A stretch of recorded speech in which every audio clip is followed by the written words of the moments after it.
Most New Zealanders expect to see more damaging weather events as a result of climate change. So, what does that mean for the insurance industry? I'm joined by the Chief Executive of NZI, State and AMI Insurance, Amanda Whiting.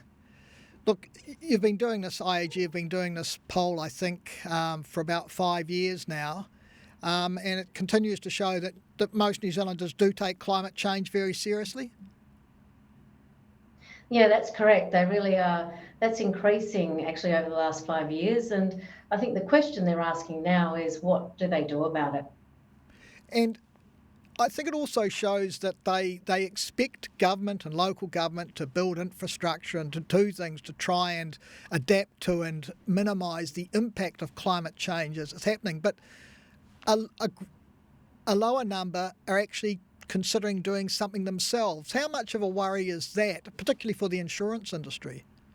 I think that's actually fine, Brent. I think that any action that anyone can take around managing their own impact or managing their own risk is a good one. I think the problem, though, is a lot bigger than just individuals being able to solve for it. I mean, insurance can play some role, but we do need support from local government, central government, and other stakeholders as well, such as other financial institutions, to really look for a longer term solution. Are you in conversations with local and central government about what steps can be taken to, I don't know, protect flood-prone land or even, I think as the report suggests, deciding that some areas can't be protected, therefore you need to withdraw from them? Yes, we are. I mean, it's very topical given the amount of claims we've had over the last year. And local government and central government are engaging around what needs to happen. I think a key part of this, though, is actually education, making customers aware that they are at risk and that that risk is going to get worse as time goes on. And I mean, and that risk then also then is I guess reflected in the fact for insurers, you've got to increase the cost because I mean the risk is getting more and more. I mean, at what point do you say these are not adverse weather events? They're just normal weather events that are causing damage. Well, look, I think we know that climate change is here. It's actually happening. I mean, we had 8,000 claims, more than 8,000 claims actually in the last 12 months for perils, which you could argue are caused by climate change. And so, that's 32% higher than the year before. So it's definitely here. And we certainly need to think through how insurers actually support customers. Our goal is to actually try and make insurance affordable and to be here for all of New Zealanders. But there is other action that also needs to be taken.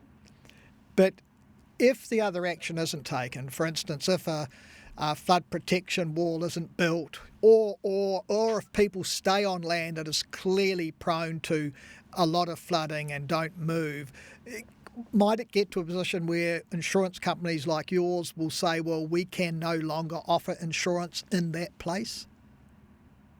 I think that's a lot further away. I think the first step we want to take is actually look at how we mitigate or adapt to the risk. So our commitment as NZI, AMI and State is to actually be here for all of New Zealanders. So we don't actually look like we're going to be retreating from any region at this point. But of course, if in 10 years' time, that may be appropriate. The government's due to release its adaptation plan later in the year. How important will that be? I mean, it's already put out a draft discussion document, but how important will that be in terms of charting the future? Well, I think it's a really great first step, but I think we really need to get very specific and very real around what actions we need to take going forward. A paper is really important, but the next step is what do we actually do about it? So what are the sorts of actions that you want to see? So I'd like to see, looking at certain communities that are higher risk, what opportunities do we have there around reducing the risk, such as things like you've talked around, seawalls, flood mitigation. Of course, we should talk about whether we need to retreat in certain areas, and I know that's not a particularly positive or popular outcome, but in some scenarios that is the only one as we see more climate change impacts. Amanda Whiting, thank you for your time. Thanks, Brent.